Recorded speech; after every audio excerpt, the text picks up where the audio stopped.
Berawal dari Ava Christensen, sekarang MrBeast semakin terjatuh ke dalam lubang kontroversi yang sepertinya akan semakin membuat dia sulit keluar. Buat kalian yang belum tahu, ada seorang ex-employee atau mantan pegawai dari perusahaan MrBeast yang menamakan dirinya Dogpack, itu membuat video expose tentang MrBeast yang berjudul I work for MrBeast, he is a fraud. Ternyata itu adalah part 1 dari 3 series yang akan keluar tentang video MrBeast. Dan baru-baru ini sudah keluar part 2-nya yang berjudul I Work for MrBeast, He is a Psychopath. Dan berikut adalah pembahasan yang terjadi terhadap video tersebut dan hal-hal lainnya yang juga ikutan terjadi mengenai kontroversi ini. Jadi, se-evil apa MrBeast?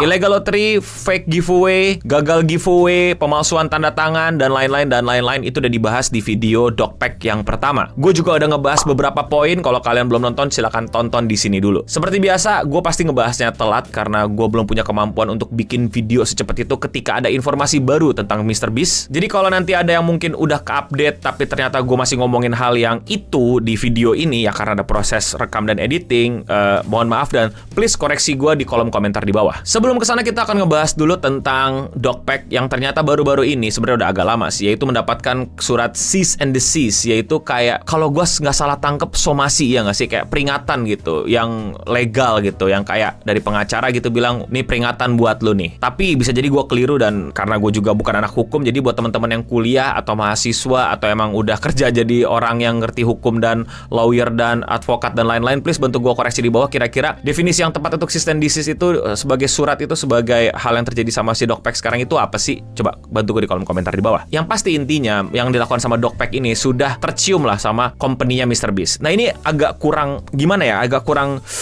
gitu loh. Karena ini bisa jadi bukan MrBeast secara pribadi menyurat atau bahkan membuat sebuah statement atau bahkan bikin tindakan. Ini adalah company MrBeast. Nah jadi teman-teman hati-hati ya di sini, jangan sampai teman-teman keliru kalau yang diomongin sekarang itu apakah lagi personalnya MrBeast atau anggota timnya MrBeast atau MrBeast as a company. Jadi tolong baik-baik nih didengarkannya ya. Jadi ini video terbarunya ada 1 jam ya. Jadi buat kalian yang belum nonton, gue sarankan sebelum nonton mungkin bisa nonton itu dulu. Atau nanti setelah nonton video gue yang ini, kalian jadi tertarik untuk nonton video secara full dan akhirnya punya semacam pendapat sendiri gitu. Either way, tonton videonya. Oke, jadi di part 2 ini gue rasa paling keras nih ya daripada part 1 yang gue kritik. Dan ini gue rasa udah banyak yang kritik juga. Kalau si Dogpack ini tuh kelihatan kayak bercanda, nggak jelas, ngalur ngidul, nyalain musang lah, terus nyalain CGI lah. Ini kekurangannya gitu. Lu mau bikin video expose tapi banyak hal yang awal-awal lu kasih malah hal-hal yang ridiculous.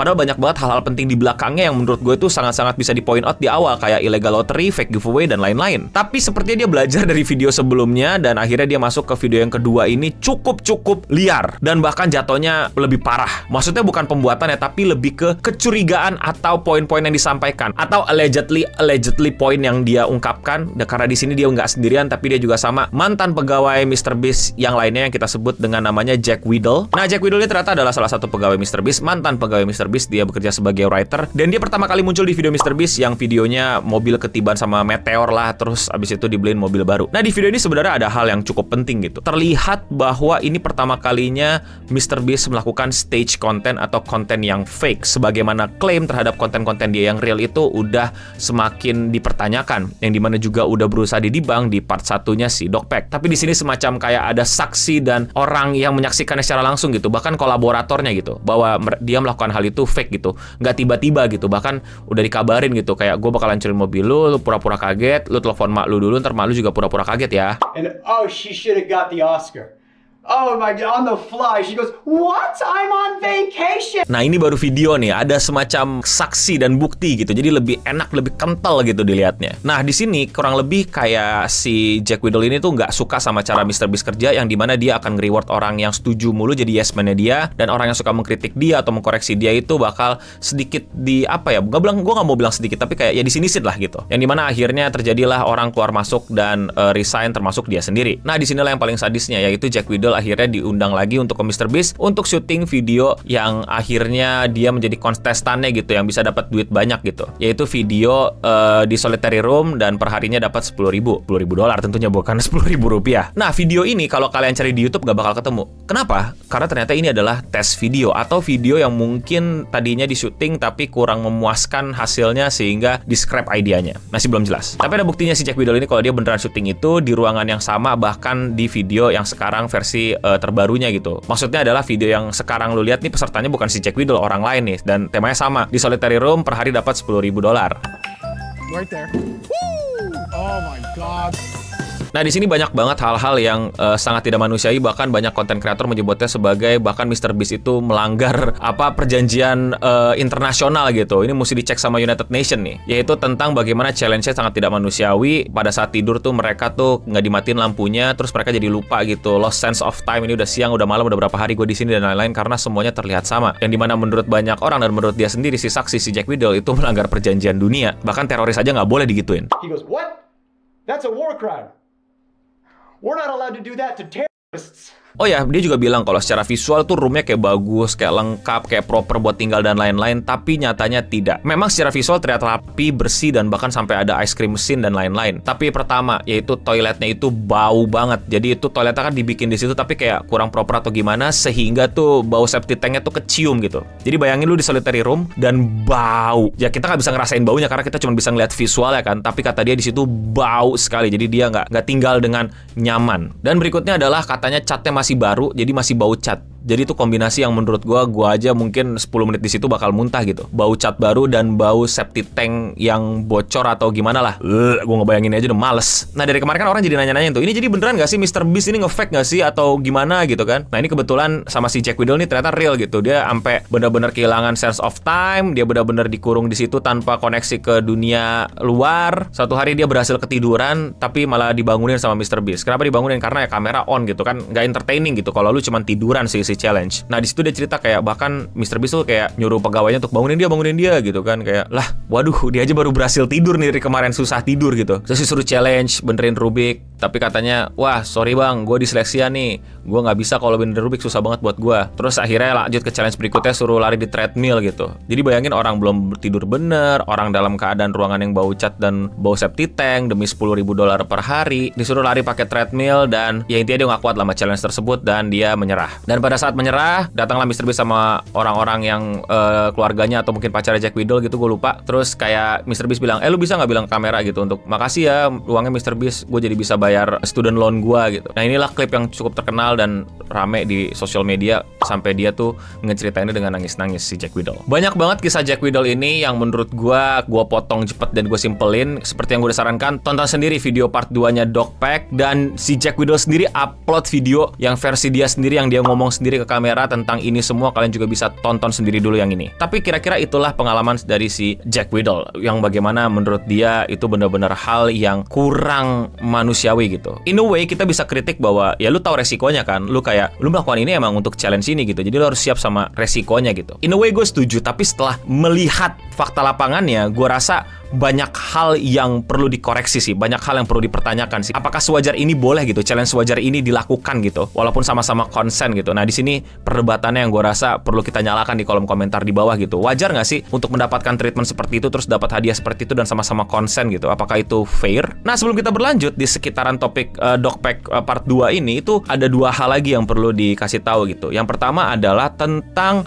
si Jack Whittle ini punya semacam info bahwa waktu syuting Boys versus Girls video MrBeast itu salah satu kameramennya itu dicurigai melakukan SA. Dan di salah satu video MrBeast yang sama-sama di solitary juga, tapi ada MrBeast-nya dan teman-temannya, itu ada salah satu kru MrBeast yang pakai topeng, dan katanya itu adalah orang cabul terdaftar, dan dia melakukan pencabulannya ke Dan di sini plot twistnya. Dan ternyata orang itu adalah keluarga dari Jack, bukan Jack Whittle ya, tapi Jack the Viking, mantan anggota MrBeast yang pada saat kasus Chris Station atau Ava Chris Station itu cukup speak up untuk melawan Mr. Beast yang bilang Jimmy New lah, ada inilah. Dia kayak ngasih insider information. Tapi ternyata dia punya anggota keluarga yang terdaftar sebagai orang cabul kerja buat Mr. Beast di videonya Mr. Beast. Bahkan dia ternyata bukan cuman sekedar talent gitu, tapi ternyata dia juga adalah orang yang kerja di belakang Mr. Beast. Dan bahkan orang itu udah kerja duluan sebelum Jack. Yang intinya dia itu udah ngobrol sama Mr. Beast dan udah ngejelasin semua gitu. Kalau dia itu sebenarnya cuma dituduh nggak ngelakuin, tapi dia mesti terdaftar di situ dan lain-lain. Jujur gue nggak ngerti sama hukum Amerika kalau dituduh terus nggak melakuin tapi mesti didaftarin tuh gimana. Jadi makanya nih buat teman-teman yang ngerti hukum, bantu gue di kolom komentar di bawah nih. Jadi the plot thicken gitu. Jack yang tadinya jadi oposisi Mr. Beast ternyata juga ikut terlibat di hal yang kurang baik dari Mr. Beast. Ada apa ini? Kok bisa sampai sini? Dan ingat, ini masih part 2, belum part 3. Dan bahkan nih ada info tambahan lagi sih, Dokpek di video part 2 bilang kalau di kantor Mr. Beast itu ada SA dan SH-nya juga. Ada kasus-kasusnya juga yang kayak gitu. Allegedly. Well, di semua video Dokpek itu dia selalu bilang allegedly. Dicurigai. Dan kalau mau ditarik kecurigaan terdalam, semua yang dibilang Dokpek dan Jack Whittle bisa saja bohong. Tapi apakah menurut kalian itu semua bohong? Apakah Mr. Beast pribadi sama teman-temannya, sama company-nya bisa membela dirinya dari allegedly ini? Kalau menurut kalian bagaimana? Komen di bawah. Jika ini semua benar, bukan cuman bull crap dan lain-lainnya gitu. Ini buat gua udah parah. Mr. Beast perlu bebenah total dan perlu evaluasi, dan tentu saja perlu untuk berkolaborasi gitu untuk nyelesain masalah-masalah yang ada di company-nya. Kalau menurut gue pribadi, ya Mr. Beast udah jatuh ke perangkap everything for views, everything for content. Kalau ini semua benar ya gitu loh. Jadi kemanusiaannya mulai kegeser. Everything for content, everything for views. Basic-basic moralnya jadi mulai ketutup. Itulah kenapa gue sadar akhir-akhir ini bahkan sampai video yang YouTuber challenge 50 juta subscribers itu gue belum tonton sampai sekarang. Kayak lost interest aja gitu. Kayak kontennya terlalu I don't know, kayak udah kurang gitu. Tapi dia pengen jauh lebih ekstrim lagi, lebih gila lagi, lebih gede lagi. Tapi ya belum siap gitu. Tapi kayak udah mau kesana, ngerti gak sih? Yang dan akibatnya menurut itu ya, ini hipotesa gue gitu. Akhirnya dia jadi mulai mengabaikan 1-2 aspek yang harusnya jangan sampai diabaikan. Dan hasilnya ya parah kalau ini benar semua. Bahkan kita belum lihat part 3-nya nih. Dan si Dokpek ini gimana nih sama part 3-nya nih. Jujur Dokpek ini sebagai person juga harus gimana ya, lu bikin orang yakin gitu loh. Lu mau nge-expose orang tapi kelakuan lu tuh beberapa kali ntar gue bahas deh. Kayak dia di Ludwig dan lain-lain tuh kelakuan tuh gimana ya, jadi kayak orang jadi curiga gitu sama lu, orang jadi negatif thinking sama lu, secara PR lu tuh kurang. Jangan kebanyakan nge-meme, coba serius dikit kayak di part 2. Tapi kalau menurut kalian bagaimana? Komen di bawah. Sekali lagi, gak semuanya gue bahas. Lebih banyak detail-detail yang perlu kalian tonton sendiri, kalian saksikan sendiri dari berbagai macam kontroversi ini. Dan kalau kalian mau tambahin, no lu kurang bahas ini, no coba ada ini. Please banget list di bawah biar makin banyak orang bisa tahu. Dan kalau ada yang salah, koreksi dan kritisi gue di kolom komentar di bawah. Dan seperti biasa, tidak lelah gue mengingatkan, gue bukan channel berita. Kalau ada update pasti gue ketinggalan. Jadi makanya bantu gue di kolom komentar di bawah. Dan sebisa mungkin akan gue update juga video gue dengan video baru, tapi tidak dengan speed yang luar biasa. Jadi ya, sekian seputar internet untuk episode kali ini. Gue Anda Bening pamit undur diri, dan untuk kita semua, stay clean and sound.